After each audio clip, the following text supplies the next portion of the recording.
दक्षिणमा अलिकति चाउर लिनुहोस् त राइटमा हो अनि कलशमा टच गर्नुहोस् ल यहाँ टच गरिराख्नुहोस् है त ओम कलशस्य ओम महाततयामि ब्रह्मणां बन्धमानस्य ददास्य हविर्व्यहिर्मानो वरुणवजयसुखं समनायिकी प्रमोगी भो वरुण देवता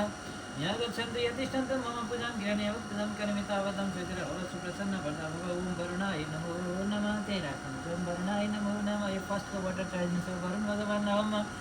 पाद्यम सर्वेम वरुणाय नमो नमः सेकेन्डको यो गर्दा अर्को जन्म सर्वेम वरुणाय नमो नमः वेल डन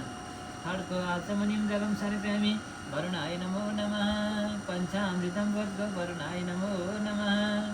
शुद्धोदकं समर्पयामि फिफ्थको शुद्धोदकं समर्पयामि वरुणाय नमो नमः गन्धोदकम् अब फेरि फर्स्टबाट सुरु गर्ने है ल चन्दनम फर्स्ट हो ओम चन्दनम सर्वैं वरुणाय नमो नमः श्रीगन्धम सर्वैं अब सेकेन्डको सिन्दूरम सर्वैं वरुणाय नमो नमः येलो कलर थर्डको केसरी चन्दनम सर्वैं वरुणाय नमो नमः फोर्थको रेड कलर अविरम चूर्णम सर्वैं वरुणाय नमो नमः फिफ्थको तिल एवान सर्वैं वरुणाय नमः सेन्टरमा वरुणाय नमो नमः सिक्समा राइस अक्षतां सर्वैं वरुणाय नमो नमः सेभेनमा फ्लावर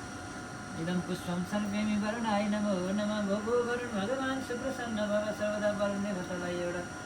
फ्रुट्स पनि चढाइदिने कलशोम इदं फलं मया देव स्थापित पुरस्तवः तेन मे सकलाभिर्भवेर जन्मनि जन्मनि इदं फलनैवेद्यादिकं सर्वयामि यसलाई टच गर्नुहोस् त राम्रो यसलाई टच गर्नुहोस् ओम फलनैवेद्यादिकं सर्वैं वरुणाय नमो नमः वेल्कम फलं सर्वैं वरुणाय नमो नमः पुङ्गिफलं एउटा सुपारी राखिदिनुहोस् ओम यहाँ राख्नुहोस् राइसमा ओम वरुणाय नमः पुङ्गिफलं सर्वैं वरुणाय नमो नमः सुप्रसन्न भव सर्वदा फ्लावर लिनुहोस् अलिकति हो फ्लावर लिएर प्रे गर्नुहोस् है अहिलेको लाइफमा सबै कुराले इनफ होस् कुनै पनि कुराको इन्कम्प्लिट नहोस् राम्रो लाग्न पाइयोस् मिठो खानु पाइयोस् भनेर गडसँग प्रे गर्ने है कलश वरुण भगवान्सँग ओम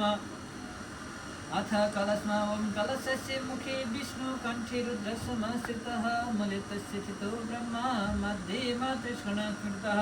कक्षतौ सागरः सप्तः सप्तदीप वसुन्धर ऋग्वेदथैर्वेदः सामवेदो तथर्वणः अङ्गैः सहितः सर्वे कलशन्तु समाश्रितः